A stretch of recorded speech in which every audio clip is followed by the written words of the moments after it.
Despite the cold and winter-like conditions, it's full steam ahead at the Runnels County Junior Livestock Show. And for one Ballinger High School senior, raising livestock is a tradition that's been passed down for generations.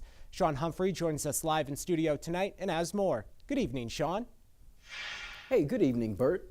We followed Jaclynn Dankworth's story since September. Her passion for agriculture is obvious. It's part of what will make it tough to leave the show arena behind. You know, reality is just kind of hitting. It's like, wow, today we move in calves for the last time. These are going to be my last few times spending times with my Runnels County friends. Jaclynn Dankworth's journey into agriculture I was raised on a farm. Began decades before she was born.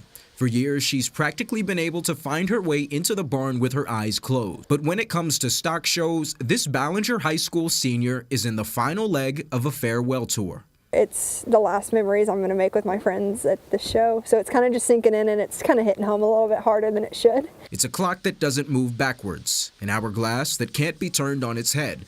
Perhaps the steers she's leading into the barn aren't holding back tears, but Jaclynn is making the most of every second they have together. It's just seeing that I don't have a lot of time left in the show barn or in the show ring, period, is really pushing me to do my best and get my best product out of what I have, obviously. Farming runs in the family. After years, the Dankworth name could probably find space on the water tower without the city batting an eye. But growing up, not every four-legged friend on the farm was a favorite of Jaclynn's grandmother's. I didn't like the bulls, you know. I'd rather have a heifer or a cow than have a bull somewhere around. But there were always other animals to choose from. We had sheep and cattle when I was growing up. I never showed. When my boys got to be the age of 9 or in the 3rd grade, then they started showing, and that's when I got involved more.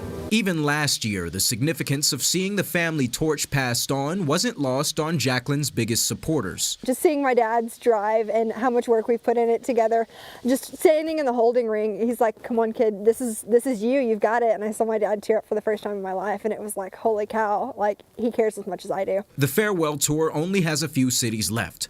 Jaclynn's career in agriculture will continue after the last stop. But still, that doesn't make it any easier to say see you later. Out of the 6 kids, I have 3 left, 3 grandkids left showing, and she's the one that will graduate this year. But it's very emotional because you see them all going their own separate ways. Sean Humphrey, Fox West, Texas.